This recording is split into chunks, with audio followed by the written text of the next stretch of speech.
ԱՄՆ նախագահը հերթական անգամ հայտարարել է, որ Իրանի ուղղությամբ մեծ նավատորմ է շարժվում, նույնիսկ ավելի մեծ, քան եղել է Վենեսուելայի ափերի մոտ։ Սպիտակ տանը լրագրողի հարցին արդյոք գործարք կնքելու համար Թեհրանին վերջնաժամկետ ներկայացվել է, Դոնալդ Թրամփը պատասխանել է. այդ մասին գիտեն միայն իրանցիները։ ԱՄՆ նախագահը նաև հստակ պատասխան չի տվել հարցին, արդյոք Վաշինգտոնն Իրանի դեպքում կկրկնի վենեսուելական սցենարը, երբ ամերիկյան ուժերը կարակասում ձերբակալեցին Նիկոլաս Մադուրոին։ Թրամփը նշել է, որ չի ցանկանում խոսել ռազմական հարցերի մասին։ Նա միայն հիշեցրել է, որ Իրանի ուղղությամբ հզոր նավատորմ ունեն։ ԱՄՆ նախագահը համոզմունք է հայտնել, որ Թեհրանը ցանկանում է գործարքի հասնել։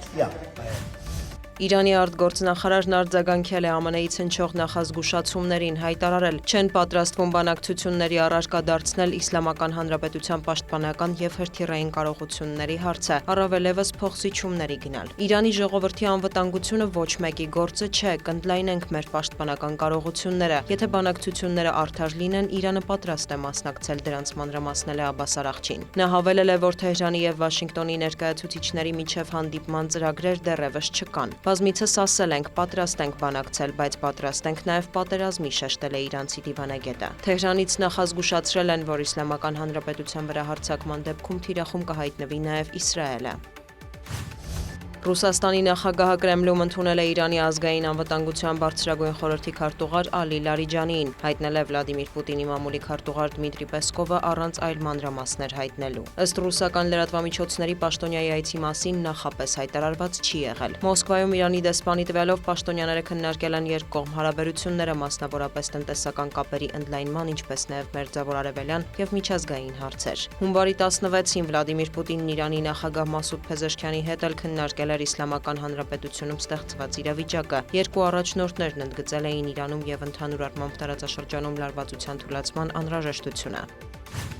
Դոնալդ Թրամփը հայտարարել է, որ Ուկրաինան և Ռուսաստանը մոտ են հակամարտության կարգավորման գործարքի կնքմանը։ Նրա խոսքով Աբու Դաբիում օրերս մեկնարկած բանակցություններն արդյունավետ են եղել և առաջիկա հանդիպումներում էլ կարող է առաջընթաց գրանցվել։ Զելենսկին և Պուտինն ատում են իրար, դա դժվարացնում է կարգավորումը, այնուամենայնիվ կարծում եմ լավ հնարավորություններ ունենք, նշել է ԱՄՆ նախագահը։ Աբու Դաբիում հունվարի 23-ից 24-ը կայացած բանակցություններից հետո կողմերը հայտարարեցին, որ Կիևի ու Մոսկվայի թիմերին հաջողվել է հաղթահարել մի շարք տարաձայնություններ, սակայն դեռ մնում է տարածքների և անվտանգության երաշխիքների հարցը։ Ակնկալվում է, որ հանդիպումները կշարունակվեն, սակայն արդեն առանց Սպիտակ տան բանագնացներ Սթիվ Ուիտկոֆի և Ջարեդ Քուշների մասնակցության։ Ինչ վերաբերում է ավելի վաղ Վաշինգտոնի միջնորդությամբ հայտարարված էներգետիկ հրադադարին, Վոլոդիմիր Զելենսկին հաստատել է, որ հունվարի 30-ին ռուսական ուժերն ընդհանուր առմամբ չեն հարվածել ուկրաինական էներգահամակարգին։ Նա հավելել է, որ ուկրաինական կողմը ևս հայելային կերպով դադարեցրել է ռուսական էներգետիկ ենթակառուցվածքներին հարվածները։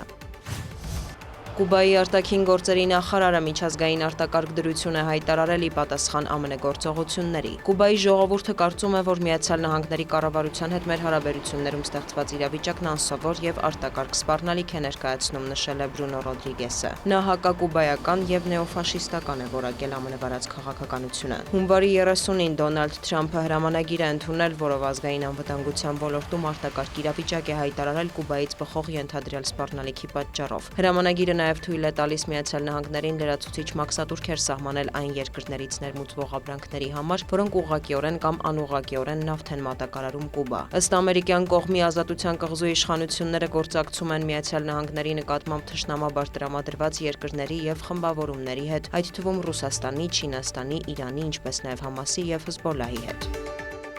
Դիանա Գասպարյան, լուրեր։